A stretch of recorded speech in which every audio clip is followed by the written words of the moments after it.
दोस्तों 4 PM release में आपका इस्तकबाल है। 4 पीएम के चैनल पे हम आपके लिए लेके आते हैं खाड़ी देशों से जुड़ी जरूरी जानकारियां और रोचक कहानियां। साथ ही हम दुनिया की तमाम बड़ी खबरों को आपके सामने पेश करते हैं। इसी कड़ी में आज हम बात करेंगे एक बेहद अहम खबर के बारे में। दोस्तों आपको बता दें, सऊदी अरब ने क्षेत्रीय अशांति के बीच यात्रा वीजा की वैधता बढ़ा दी है। ये फैसला हाल ही में लिया गया है जब मध्य पूर्व में तनाव बढ़ गया है। अमेरिका, इजराइल और ईरान के बीच चल रहे संघर्ष की वजह से क्षेत्र में हवाई यात्रा बहुत प्रभावित हुई है।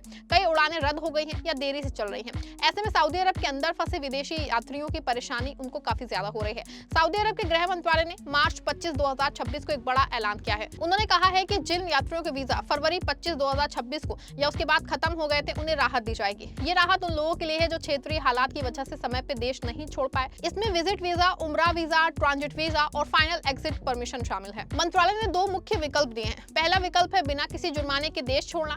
ऐसे यात्री किसी भी अंतर्राष्ट्रीय हवाई अड्डे, बंदरगाह या जमीन सीमा से निकाल सकते हैं। उन्हें ओवर स्टे का कोई फाइन नहीं देना पड़ेगा। ये बहुत बड़ी राहत है क्योंकि आमतौर पर वीजा खत्म होने पे भारी जुर्माना लगता है। दूसरा विकल्प है वीजा बढ़ाना। अगर यात्री कुछ और दिन रुकना चाहते हैं तो वो अपना वीजा अप्रैल 18, 2026 तक बढ़ा सकते हैं। इसके लिए होस्ट या स्पॉन्सर को अपशेयर प्लेटफॉर्म पे आवेदन करना होगा। वहाँ कुछ फीस जमा करनी होगी, लेकिन जो लोग सीधे निकलना चाहते हैं उन्हें कोई अतिरिक्त फीस नहीं देनी होगी। ये फैसला सऊदी अरब की सरकार की संवेदनशीलता को दिखाता है। वो जानते हैं कि युद्ध जैसी स्थिति में लोग अपनी मर्जी से नहीं फंसते, इसीलिए उन्होंने यात्रियों को परेशानी से बचने के लिए ये कदम उठाया है। मंत्रालय ने साफ कहा है कि अप्रैल 18, 2026 के बाद कोई छूट नहीं मिलेगी। उस तारीख जो है सबको निकल जाना होगा, वरना सामान्य नियम लागू हो जाएंगे। अब सवाल ये उठता है दोस्तों कि क्षेत्रीय अशांति क्यों बढ़ी। पिछले कुछ हफ्तों में मध्य पूर्व में तनाव बहुत तेजी से गया है। अमेरिका और इजराइल ने ईरान पे हमले किए। इसके जवाब में ईरान ने भी अपनी प्रतिक्रिया दी। इससे पूरे इलाके में हवाई क्षेत्र बंद या फिर सीमित हो गए। कई देशों की उड़ानें प्रभावित हुई। सऊदी अरब, यूएई, कतर, बहरीन जैसे देशों में भी यात्रा मुश्किल हो गई। सऊदी अरब दुनिया का सबसे बड़ा तेल उत्पादक देश है, जहां लाखों विदेशी काम करते हैं और पर्यटक आते हैं। उम्रा और हज के लिए हर साल करोड़ों मुसलमान आते हैं। ऐसे में अगर वीजा संबंधी समस्या बढ़ी तो बहुत असुविधा होगी। इसीलिए सरकार ने तुरंत कदम उठाया है। ये फैसला किंग सलमान के निर्देश पे लिया गया है। अब बात करते हैं कि इस फैसले का फायदा किसको मिलेगा। मुख्य रूप से वो यात्री जिनका वीजा फरवरी के अंत में खत्म हुआ। इससे पर्यटक, उम्रा करने वाले, परिवार से मिलने आए लोग, ट्रांजिट यात्री और जो अंतिम बार निकलने वाले थे शामिल हैं। भारतीय, पाकिस्तानी, बांग्लादेशी, मिश्रवादी और अन्य देशों के कई लोग इससे लाभान्वित होंगे। सऊदी अरब में रहने वाले भारतीयों की संख्या बहुत बड़ी है। लाखों भारतीय यहाँ काम करते हैं। उनके परिवार के सदस्य विजिट वीजा पे आते हैं। उम्रा के लिए भी भारतीयों की अच्छी संख्या होती है। क्षेत्रीय तनाव की वजह से कई लोग फंस गए थे। अब उन्हें बिना फाइल के निकलने का मौका मिलेगा। जी हाँ दोस्तों, ये फैसला सऊदी अरब की छवि को भी बेहतर बनाएगा। दुनिया देख रही है कि सऊदी अरब मानवीय आधार पर सोच रही है।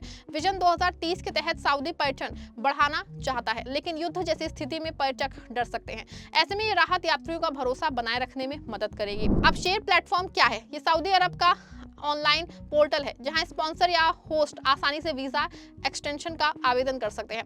आवेदन में कुछ दस्तावेज लगते हैं जैसे पासपोर्ट कॉपी, पुराना वीजा, ये सब। फीस ऑनलाइन जमा होती है। प्रोसेसिंग तेज होती है। जो लोग एक्सटेंशन नहीं चाहते वो सीधे एयरपोर्ट जा सकते हैं। मंत्रालय ने चेतावनी दी है कि अप्रैल 18, 2026 के बाद अगर कोई रुकता है तो सामान्य ओवरस्टे नियम लागू होंगे। इससे भारी जुर्माना, जेल और डिपोर्टेशन हो सकता है। इसीलिए सभी यात्रियों को समय पे कार्रवाई करनी चाहिए।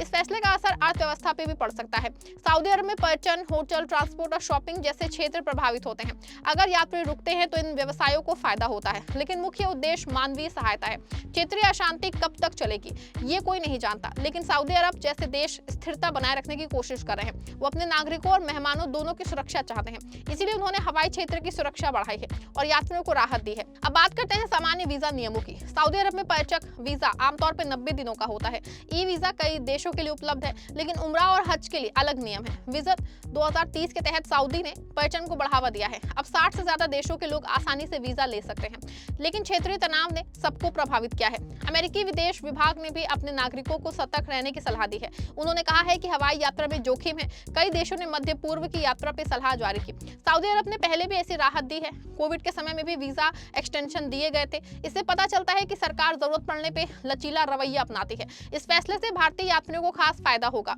भारत से सऊदी जाने वाले लोग बहुत हैं। उम्रा पैकेज लेके जाने वाले परिवार, विजिट पे आने वाले और बिजनेस करने वाले सभी प्रभावित थे। अब उन्हें चिंता कम हुई है। कैसे लागू होगा ये नियम? मंत्रालय ने साफ निर्देश दिया है कि एयरपोर्ट पे इमिग्रेशन अधिकारी इसकी जांच करेंगे। अगर कोई व्यक्ति फरवरी 25, 2026 के बाद एक्सपायर वीजा लेके आया है और क्षेत्रीय हालात बता सकता है तो उसे बिना फाइन निकाले वो निकल सकता है आराम से। एक्सटेंशन के लिए अब शेयर में माई सर्विसेज एक्सपोर्ट तवासुल सेक्शन में जाना होगा, वहां रिक्वेस्ट सबमिट करनी होगी, दस्तावेज अटैच करने होंगे, फीस पेमेंट के बाद एक्सटेंशन मिल जाएगा। सऊदी अरब की ये पहल अन्य खाड़ी देशों से मिलती जुलती है। यूएई, कतर आदि सभी यात्रियों को राहत दी है। पूरे क्षेत्र में समन्वय दिख रहा है। पर्यटकों के लिए सलाह है कि वो अपनी यात्रा की योजना पहले से बनाएं। फ्लाइट स्टेटस चेक करें, अगर कोई समस्या हो तो सऊदी एम्बेसी या अबशेर हेल्पलाइन से संपर्क करें। ये फैसला दिखाता है कि सऊदी अरब न सिर्फ आर्थिक विकास बल्कि मानवीय मूल्यों पर भी ध्यान देता है। क्षेत्रीय शांति बहाल होने पर पर्यटन फिर से बढ़ेगा। अब अगर हम गहराई से देखें तो सऊदी अरब की अर्थव्यवस्था तेल पे आधारित रही है, लेकिन अब वो विविधीकरण कर रहा है। पर्यटन, मनोरंजन, स्पोर्ट्स और टेक्नोलॉजी में निवेश बढ़ रहा है। विजन 2030 इसी का हिस्सा है, लेकिन बाहरी तनाव विकास को प्रभावित कर सकता है। इसीलिए सरकार जो है वो सतर्क है। यात्रियों के लिए ये राहत अस्थायी है। लंबे समय में शांति जरूरी है। सऊदी अरब मध्य पूर्व में स्थिरता का समर्थन कर रहा है। वो कई अंतर्राष्ट्रीय मुद्दों में मध्यस्थी की भूमिका निभाता है। भारतीय सरकार ने भी अपने नागरिकों को सलाह दी है। विदेश मंत्रालय ने मध्य पूर्व यात्रा पे अपडेट जारी किया है। भारतीयों को सतर्क रहने और जरूरी दस्तावेज साथ रखने की हिदायत दी गई है। कुल मिलाकर ये फैसला सकारात्मक है। इससे हजारों यात्रियों को राहत मिलेगी। वो बिना डर के या तो रुक सकते हैं या फिर निकल सकते हैं। सऊदी अरब की ये संवेदनशीलता सराहनीय है। अगर आप सऊदी में हैं और आपका वीजा एक्सपायर हो गया है तो तुरंत चेक करें और आप इस योजना के तहत आते हैं या फिर नहीं। अब शेयर ऐप डाउनलोड करें या स्पॉन्सर से संपर्क करें। समय पर कार्रवाई करें ताकि कोई समस्या ना हो। सऊदी अरब दुनिया को ये संदेश दे रहा है कि वो मेहमान नवाजी में विश्वास रखता है। क्षेत्रीय चुनौतियों के बावजूद वो यात्रियों की मदद कर रहा है। उम्मीद है कि जल्द ही स्थिति सामान्य हो जाएगी और यात्रा फिर से आसान हो जाएगी। दोस्तों, इस खबर से पूरी जानकारी ये थी। वीडियो पसंद आए हो वीडियो को लाइक शेयर करिएगा। हमारे चैनल 4P मिडिल ईस्ट को सब्सक्राइब करिएगा।